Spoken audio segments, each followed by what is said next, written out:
Selamat Hari Pahlawan 10 November. Semoga para arwah pahlawan kita, Hadratus Syekh Hashim Asy'ari, Bawa Hasbullah, Kiai Asad Syamsul Arifin, dan tokoh-tokoh yang lainnya, semoga Allah angkat derajat di sisi Allah Subhanahu wa Ta'ala, dan semoga perjuangannya terus dikenang sepanjang masa dan menorehkan generasi-generasi yang baik, generasi-generasi yang soleh. Al-Fatihah.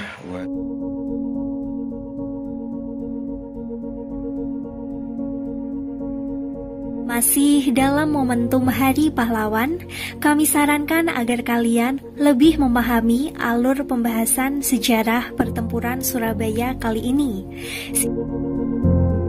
Kita tunjukkan bahwa kita ialah benar-benar orang yang ingin merdeka.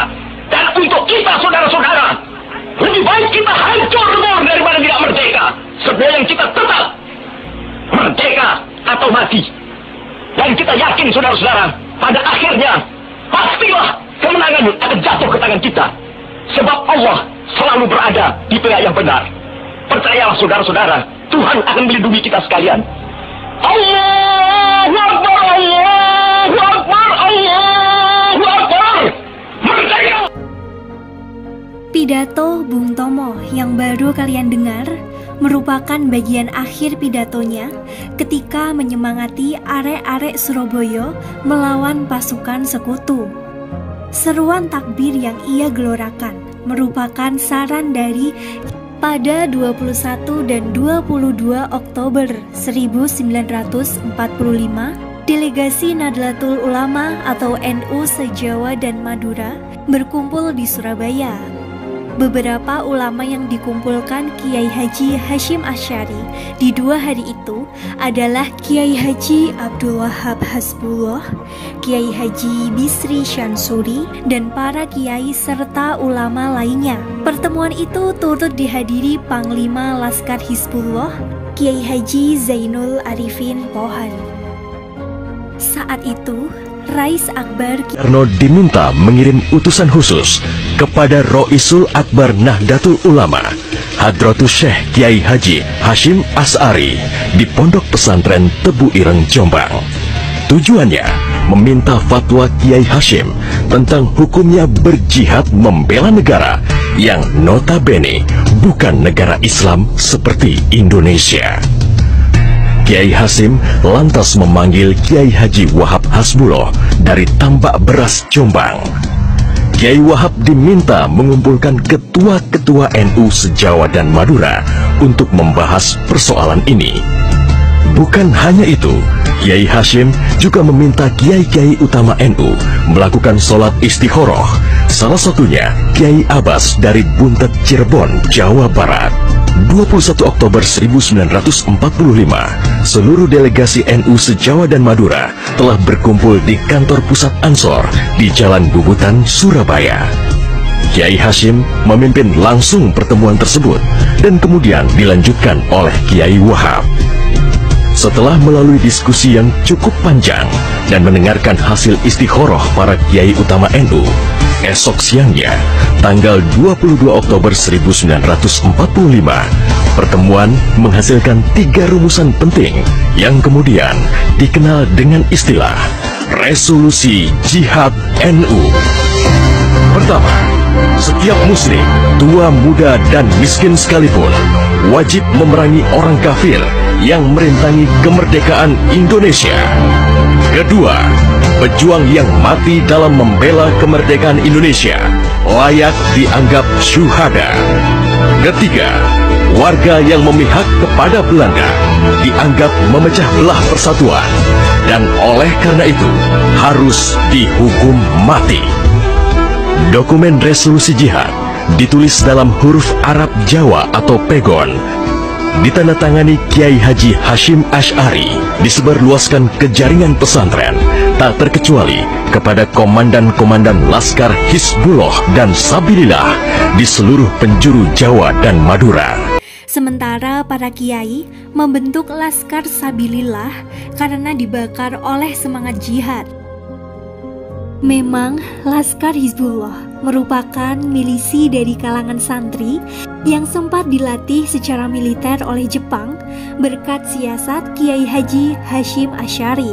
Saat itu, ulama pesantren sudah menyiapkan jauh-jauh hari kalau terjadi perang senjata saat Jepang menyerah kepada sekutu.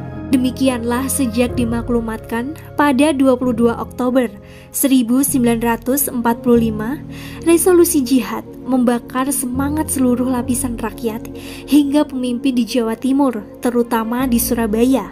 Dalam tempo singkat, Surabaya diguncang oleh kabar seruan jihad dari PBNU ini.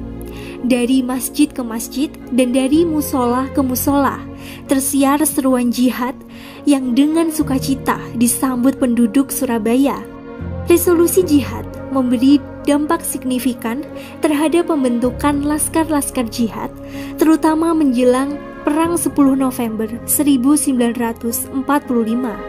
Resolusi jihad telah membangkitkan kesadaran bahwa dalam kondisi negara yang belum siap berperang secara militer, maka tanggung jawab perjuangan ada di pundak rakyat.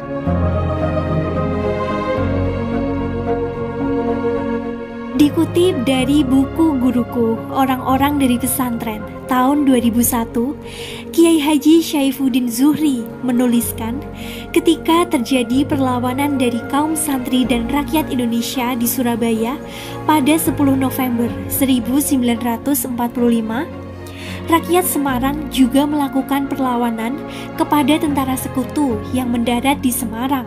Perlawanan kemudian meluas hingga di daerah Jatingaleh, Gombel, dan Ambarawa antara rakyat Indonesia melawan sekutu. Kabar perjuangan itu lantas sampai di Parakan yang juga menggerakkan Laskar Hizbullah dan Sabilillah Parakan untuk turun tangan melawan penjajah di seluruh daerah Kedu. Pondok pesantren berubah menjadi markas perjuangan Hizbullah dan Sabilillah. Sebagian besar kelompok santri dan rakyat di daerah itu, baik kalangan tua dan muda, mempertaruhkan nyawa untuk kepentingan bangsa.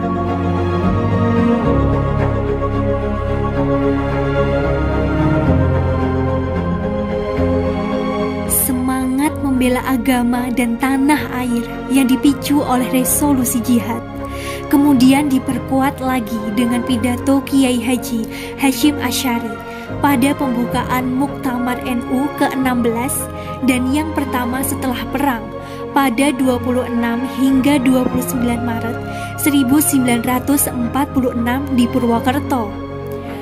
Sesungguhnya pendirian umat adalah bulat untuk mempertahankan kemerdekaan dan membela kedaulatannya dengan segala kekuatan dan kesanggupan yang ada pada mereka, tidak akan surut seujung rambut pun. Pemakai perjuangan mereka